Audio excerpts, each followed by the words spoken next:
Hello, beautiful people. Welcome to this Mom Life podcast. Thank you for tuning in. If you're new here, welcome. Please do out to like, share, and subscribe. In this space, I share everything around motherhood and how it affects various aspects of our lives. And for all my returning viewers, listeners, and subscribers, I just want to say thank you very much. Thank you for your support and encouragement. I do not take it for granted. Thank you. Yes, so today I'm talking about something pretty obvious, but then very important. I'll be talking about sleep after baby. Sleep after baby. If anybody told you that you were going to survive with barely 2 hours, 3 hours of sleep for like 4-5 days back to back as a new mom, would you have believed it? Would you even think that you were going to cope? Well, it is what it is, and you will be surprised at how overrated sleep is and how much of resilience we have as human beings, how we can stretch and cope with new situations, even when they're not particularly what we're used to, or they're not particularly what we're comfortable with. There are some people who even had some sort of sleep deprivation during pregnancy. So for most moms, there will be a level of sleep deprivation during pregnancy. Towards the end of pregnancy, it's often due to very many reasons. You're just uncomfortable, you can't find a very good position to sleep. Sometimes it's just because you have to wake up often to pee and all of that. So towards the end of pregnancy, a number of moms already experienced some level of sleep deprivation. Some people may just basically be anxious about the expectation of a new baby, the new normal, just thinking about, okay, what's happening next? Okay, we're having a new baby, what's going to happen, and all of that. All of this could just culminate in sleep deprivation already before baby arrived. And then we would wish that somebody told us to sleep during that time if we could, because the real videos happen when baby arrives. And then you realize that from the very, very first night, you just know that you and sleep don't have any working relationship anymore. Sleep is very important. God created rest, and He expects us to, rest. This is important for us to recuperate, for our body to, recover from, all of the stress and all of that. It helps our mind to be clear. You can reason well when you sleep. For someone like me, I kind of know how many hours I need to sleep to be at my best. Like if I want to really be at my best performing state, I really need like particular number of hours of sleep. But trust me, with postpartum, I have realized that number is just theory. I still have to be at my best performing state even when I've only slept for maybe 2-3 scattered hours in 24 hours sometimes, right? So I know this is a very common challenge to many moms, and I've seen even some adverts where they kind of make a community of moms doing their videos with their babies and all that. But the beautiful thing is that one day it's going to pass. This vigil will pass. This baby is going to sleep through the night, maybe wake up once, from waking up in clusters like 2 hours, because they have to cluster feed, because they have a very tiny little tummy, and they get very hungry quickly. Gradually the hours might start to increase, and then you start to catch more rest here and there, and one day, just one day, without even planning it, you will just realize that we slept through the night. What happened?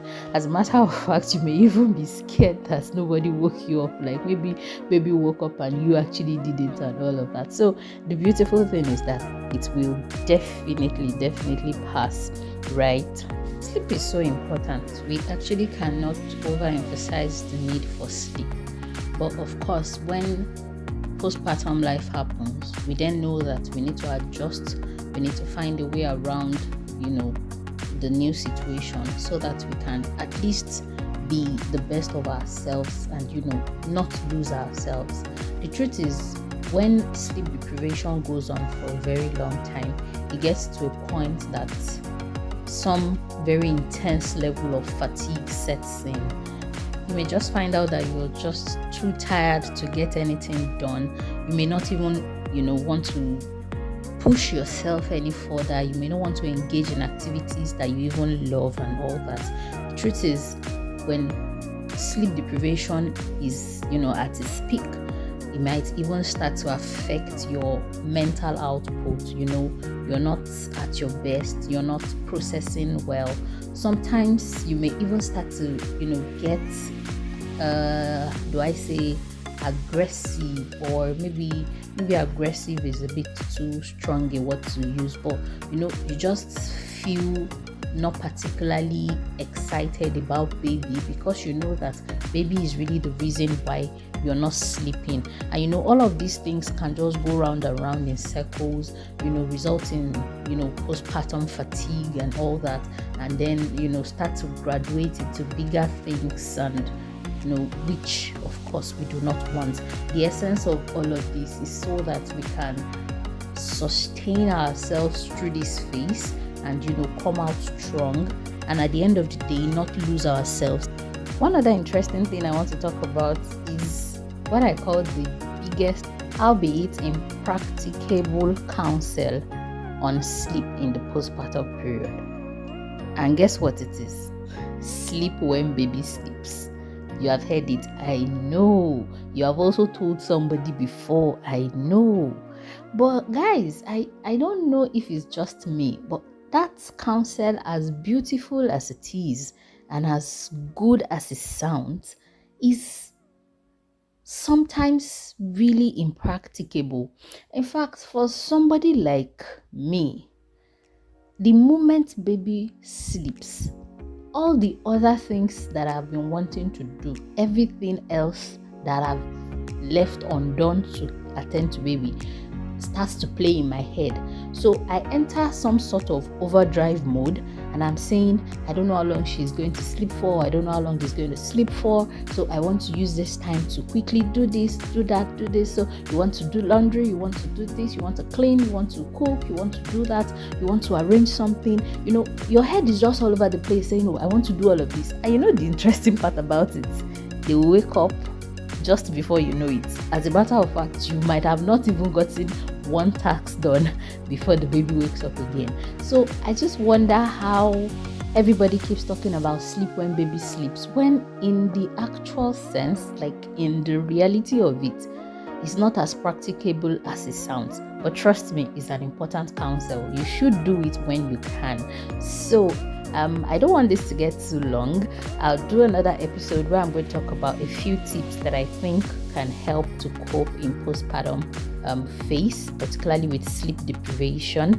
And until I come your way some other time, I hope you've had some interesting time listening to this. Please do well to like, share, comment, subscribe. What is the most challenging part of sleep deprivation for you or for a mom around you? I'd like to know. Till I come your way some other time, stay blessed and beautiful. Stay awake with baby. Do your best.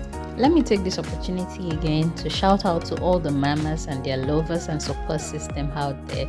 You're doing great. You're doing awesome. Thank you for all that you do. So I'll see you in the next one. Bye. Hello, beautiful people. Welcome to This Mom Life podcast. Thank you for stopping by. If you're new here, welcome. And if you're coming back once again, thank you for stopping by. After so many failed attempts at getting an absolutely quiet place to do a recording, I've decided that I'm going to do this anyway. So you may please just ignore whatever background sounds that you hear. It may probably just be due to the fact that some little humans are feeding and playing around here. Today I just want to quickly drop this lesson from parenting. It just literally occurred to me how intentional God is about us, and how much He cares for us, even much more than how we care for our children or our words. Parenting for me has been such a learning journey, I just, pick up lessons from very little things and, just the day-to-day activities. And it's been interesting really how much I realized that I can learn from, being in this phase of life.